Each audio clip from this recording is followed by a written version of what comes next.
thing I have learned over the years is the importance of this communication with the customers. And these days, you don't have to be a media company to do it.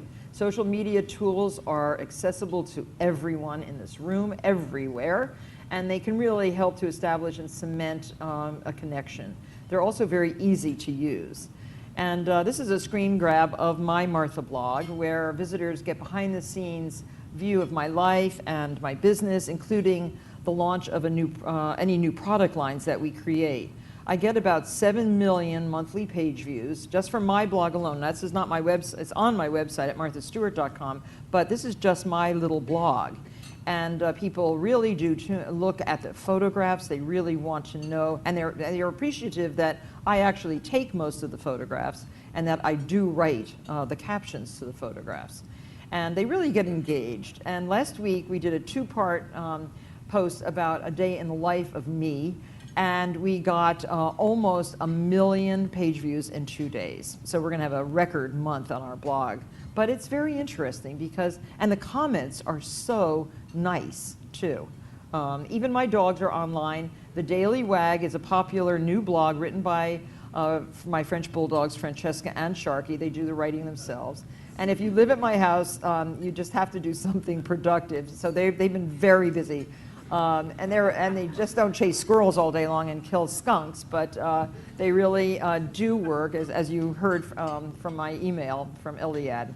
The blog is a really great way to engage consumers, many of whom comment on the posts in the voices of their pets. I can't even read the comments because they're so silly now. They're really silly. But when Sharky blogged about the dog days of summer, one canine reader noted, "My favorite hot weather treat is ice cubes. My mom calls it a cocktail, but I get fun stuff poured on my ice like she does."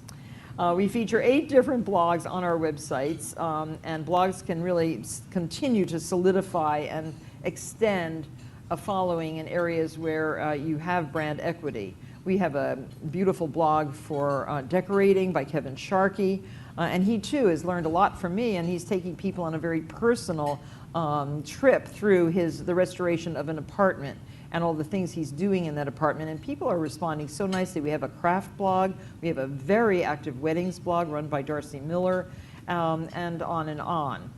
I'm also a very active tweeter, and this is Twitter. How many of you in the room have a Twitter account?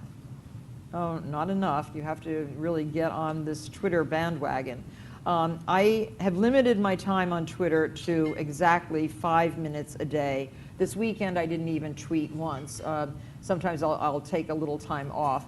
But in a short 8 months, I have 1.675 million followers who are active followers. They really read what I post every day. And it's interesting, I take surveys, instant surveys. I take, and last week I asked them how many times they washed or changed their sheets, how often. And average, you'll be happy to know, I was really getting worried. The first tweet I read back from a friend, a follower, he said, "Oh, I change it about every 7 or 8 weeks, and I spray Lysol on my sheets in between." And I thought, oh my God, this is going to be a real problem. I'm not going to be able to do a pie chart that is very comfortable for our readers. It turned out that actually more than 60% change their sheets once a week. And I posted another question asking them how many sheet sets they actually owned for their beds, and on average it was about 6, which good for business, good for the home business, Terry. And the more sheets we make, the better. But I'll keep asking questions like that because it gets people really thinking. And then, and when I show them the pie chart, I'm sure many of them that were in the every 2 to 3 week range are going to change their habits a little bit. So, I hope.